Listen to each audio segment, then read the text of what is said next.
Welcome back to Genie Media, your source for weekly news and some of the most important stories from Africa and the diaspora. Let's get into it. We start in North America, where wildfires are having ripple effects far beyond where they began. On July 14th, wildfires spread across parts of Ontario, Canada. Strong winds have carried the smoke across large parts of the Midwest and East Coast in both Canada and the United States. In many communities, the impact has been visible. Skies have turned gray and yellow, and in some places the sun appears orange through the haze. While the sun might be pretty to look at, the real issue is what's in the air. Air quality has dropped significantly, and that creates serious health risks. For many Black communities across the Midwest and Northeast, this is especially concerning.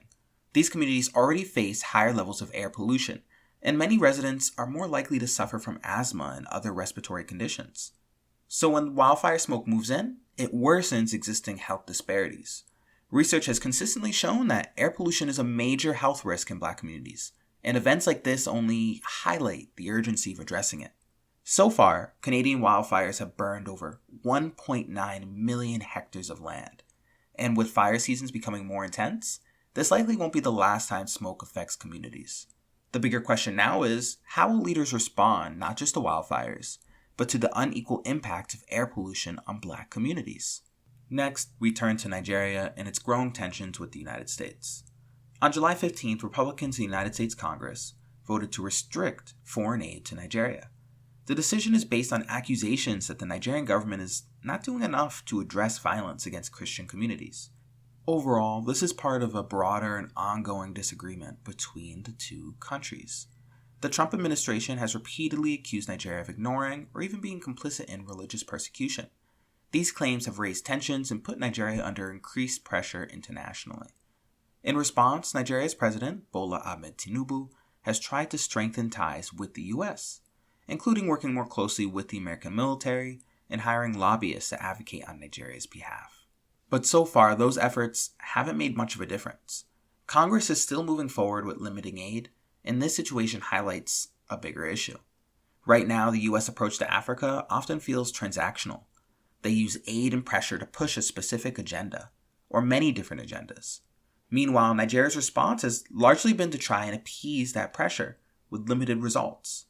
The reality is, Nigeria's security challenges are complex. They go beyond religion and include terrorism, regional instability, resources, and ethnic conflict. But many U.S. lawmakers aren't engaging with that full picture.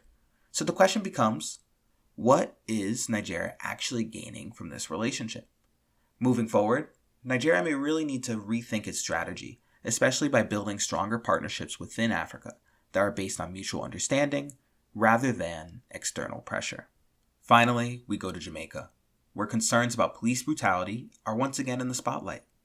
Jamaica has long struggled with allegations of excessive force by its police. Human rights organizations have documented abuses for years, and many citizens feel that accountability is rare. Now, a new incident has brought fresh attention to the issue.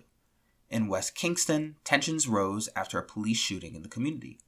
As the situation escalated, Member of Parliament Desmond McKenzie stepped in, attempting to calm things down. But instead of de-escalation, the situation took another turn.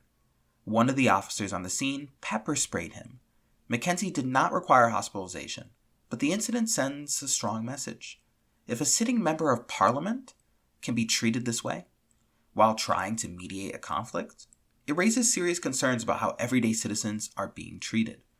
The case has been referred to the agency responsible for investigating police conduct, but for many, this goes beyond a single incident. It speaks to a broader pattern.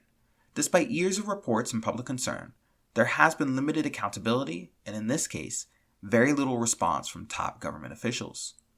That silence is the exact problem.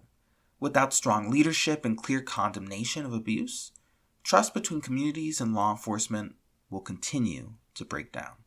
That's it for this week. Tune in next time as we continue bringing you stories from across Africa and the diaspora. If there's a topic you want us to cover, let us know in the comments.